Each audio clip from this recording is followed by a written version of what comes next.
Ini disayangkan karena memang terjadinya di panti asuhan dan ternyata banyak dari anak-anak yang menjadi korban itu adalah korban sodomi alias laki-laki. Dan yang lebih miris lagi, Valen dan juga pemirsa, Umur juga ya? di bawah umur. Dan kalau kita melihat secara panti asuhannya atau secara badannya, ini selama 20 tahun berdiri panti asuhan Darussalam An-Nur ternyata tidak memiliki izin pendirian yayasan. Nah kan jadi gimana sebenarnya pengawasan, penegakan hukum kalau soal seperti ini pemirsa.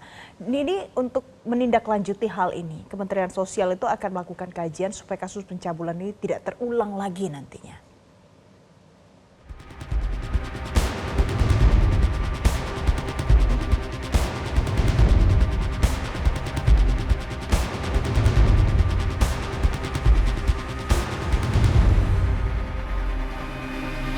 Nah, saat ini kami akan menunjukkan kepada Anda seperti apa lokasi dari panti asuhan yang diduga adanya kasus pencabulan ini. Kalau kita lihat dari lokasinya sendiri, panti asuhan ini berada di salah satu gang pemukiman yang cukup padat.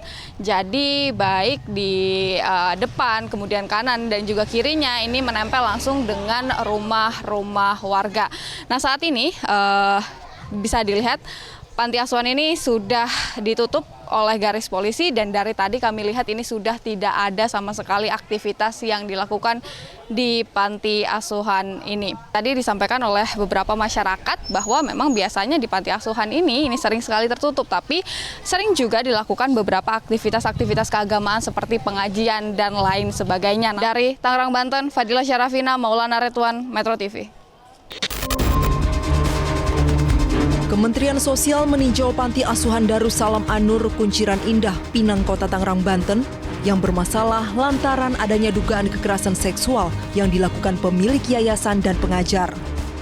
Panti asuhan yang sudah berdiri selama 20 tahun ini tidak memiliki izin beroperasi pendirian yayasan.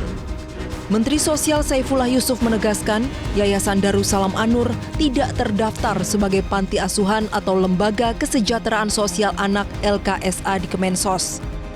Gus Ipul mengaku prihatin dan kecewa atas kejadian dugaan pelecehan yang menimpa anak-anak yang dilakukan pengurus panti asuhan. Kementerian Sosial akan melakukan kajian agar kasus serupa tidak terjadi lagi.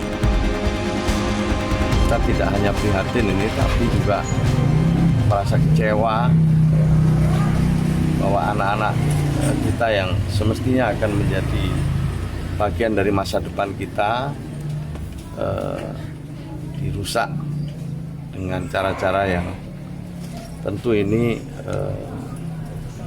memerlukan perhatian bersama baik oleh pemerintah maupun masyarakat. Untuk anak-anak kita ini, tadi kita sudah diskusi dengan Pak Sekda Kota Tangerang, kita akan mencari yang terbaik untuk mereka. Para korban akan dipindahkan ke balai atau sentra yang dimiliki Kementerian Sosial dengan sarana dan prasarana yang memadai guna memulihkan mental si anak. Dalam kasus ini, polisi telah menetapkan 2 orang sebagai tersangka dan 1 terduga pelaku masih buron. Kedua tersangka diketahui sebagai pemilik dan pengurus panti asuhan. Keduanya dijerat Undang-Undang Nomor 17 Tahun 2016 tentang Perlindungan Anak dengan ancaman hukuman 15 tahun penjara. Dari Tangerang, Banten, Ahmad Heri, Metro TV.